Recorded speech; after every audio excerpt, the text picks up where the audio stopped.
My name is Bettina Brown, and I am the host of this show where we talk about living a life that is in alignment with your dreams, your hopes, and your vision, leaving behind that shame, blame game, and all those negative emotions which do absolutely nothing for you.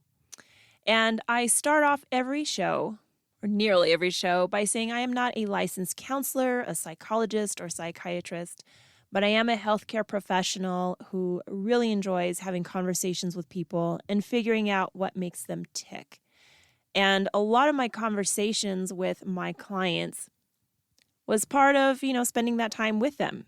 You spend 10, 12, 15 hours with someone, you often prefer to talk. I like silence, but that's a lot of silence. And you hear everyone's story and you start to realize that there are just more commonalities among us, regardless of our race and our background, than there are a lot of differences. And one of those commonalities I wanted to talk about today was imposter syndrome. This has been just a topic I've thought about myself. I've had many wonderful things happen to me this past week and basically my life. And I had a moment that I will admit where I felt myself like, am I qualified for this? Am I stepping way too much out of my comfort zone? Maybe you've heard of that saying, too big for your britches. But then I thought, no, I am not too big for my britches. I'm just walking in those britches a couple steps to the left and a couple steps to the right to check out the scenery from there.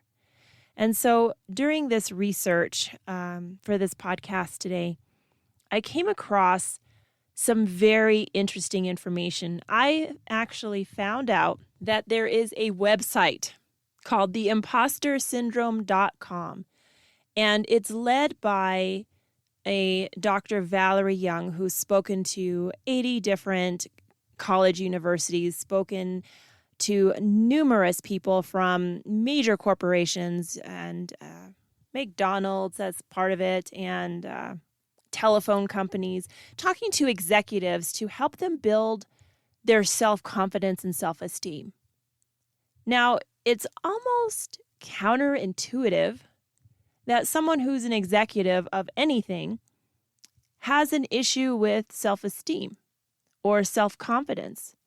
So I started to look at this a little bit more and found this wonderful article by Carol McBride called "Are You Plagued with Self-Doubt?" And she describes that self-doubt is not necessarily an indicator of self-esteem, of low self-esteem. It's just a place where you're not sure you have the qualifications. You feel like you're a good person. You know that you have things that you can achieve in life. You know you have qualities which are desirable. But that self-doubt tends to be in an area or like an area of your life. Maybe you have self-doubt when it comes to relationships, but you don't have poor self-esteem in every other facet of your life. You just not so sure that you have qualities that someone's looking for. You may have a self-doubt when it comes to your career. Do I have the skills that are needed? But you don't feel that you question the point of your education. You don't question the point of your existence, for example. You have good, valuable assets for yourself, for your loved ones, and for other people. And Dr. McBride goes on to describe how our childhood can actually be part of that, and having a life where people ask you for proof constantly of whether or not you're good enough for something. And that proof leads many people, many people, to just have letter after letter after letter, have an alphabet after their name, but still feel that they are by far an expert in something, still feel that they haven't accomplished anything. I have 3 masters and, 2 bachelor degrees, but, I'm not the one qualified for this. I don't know very much about the topic. And Dr. Valerie Young in her YouTube actually said she was interviewing, and she's interviewed over 5 or 50,000 people. 50,000 people. And she said one of the interviews that struck her the most was when a person with a PhD in astrophysics said to her, well, if I can get one from Caltech, anybody can do it. It's nothing special. And I feel a PhD in astrophysics is absolutely something special, but it's amazing that someone who's gone through all of that still did not feel qualified or that they had something special that other people did not. And so there's this imposter syndrome that actually keeps many people kind of stuck where they are, stuck in that comfort zone, and I don't even think it's a comfort zone sometimes, stuck in your discomfort zone, comfortable being uncomfortable with what you know, but not being comfortable with being uncomfortable about what you don't know or what you haven't tried yet. So put in that way, it sounds like you're going to have discomfort either way, but most people will settle for staying in the known environment. And, I worked last weekend at a hospital and a nurse tech came in and my coworker said, "How's school going for you?" And she said, "Well, I'm trying to get into nursing school. I don't know. No one ever went to college. No one pushed us. No one thought it's a good idea. And none of my family members are really supportive right now. I'm 36 and I don't want to be a tech for the rest of my life. I want to set an example and I want to do better for myself. I know I can do this, but it's hard because no one else had." And so she had that same imposter syndrome from just trying to do something like get a basic college degree because everyone around her did not have that experience.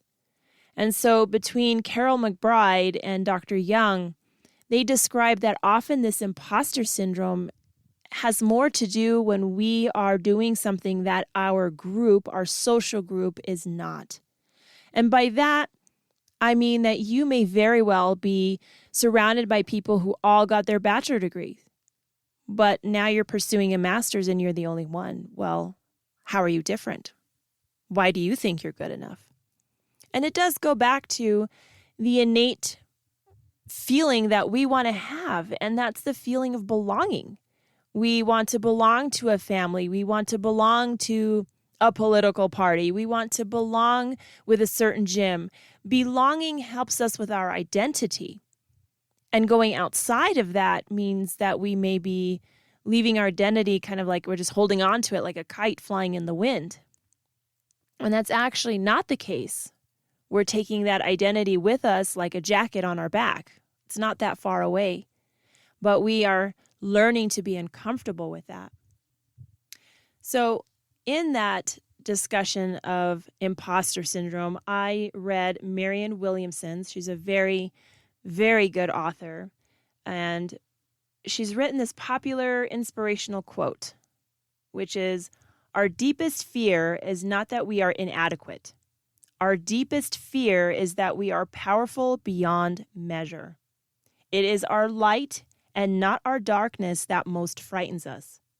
We ask ourselves, am I to be brilliant, gorgeous, talented, and fabulous?" Isn't that the truth, though? It can be so much that people are afraid of their failure, but they're almost more afraid of their success.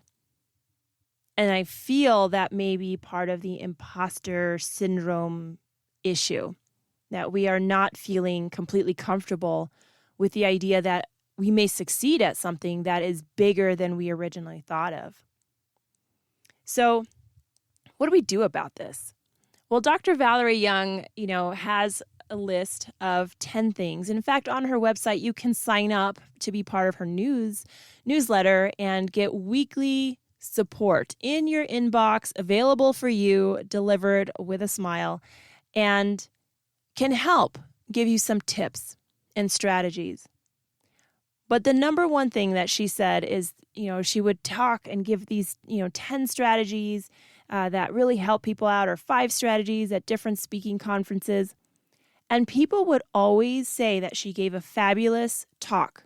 But the number one criticism is like, well, I don't have a solution. And the solution is not that you can walk into a conference or read a book and feel like you may be an imposter, and then you're done with the book or you walk out of the conference and you feel just fine. It doesn't work that way. But there are some things that you can do on a consistent basis that help you feel more comfortable with the uncomfortable. And one of them is changing your thought process. So instead of thinking, oh my gosh, when they find out who I am, they're going to know I'm not knowing what I'm doing. I don't belong here. But changing that mindset and that thought, stop that thinking immediately to everyone starts something new and they feel new and they feel off base. I don't know how all the answers are going to look, but I know that I have the intelligence and the fortitude and determination to figure it out. That's it.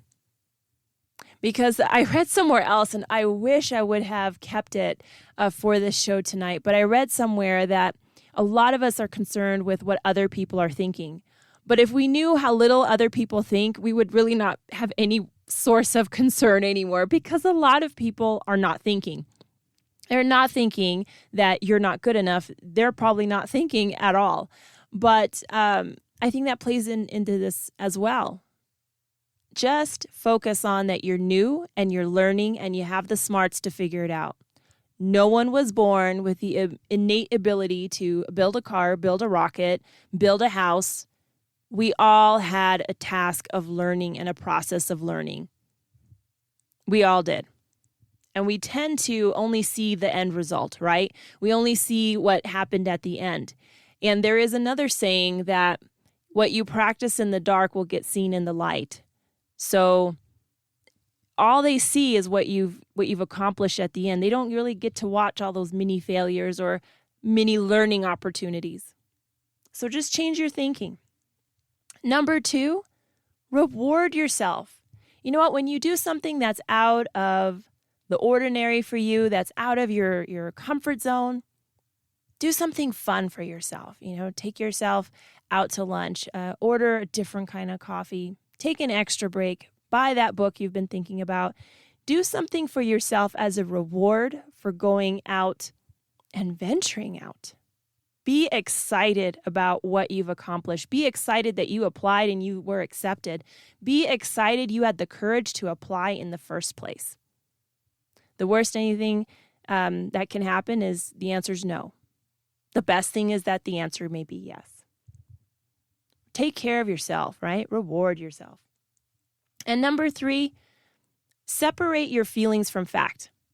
I think this one is one of the most powerful ones from Dr. Young's list for me, because how I feel about something may have no relevance or bearance on the fact of it.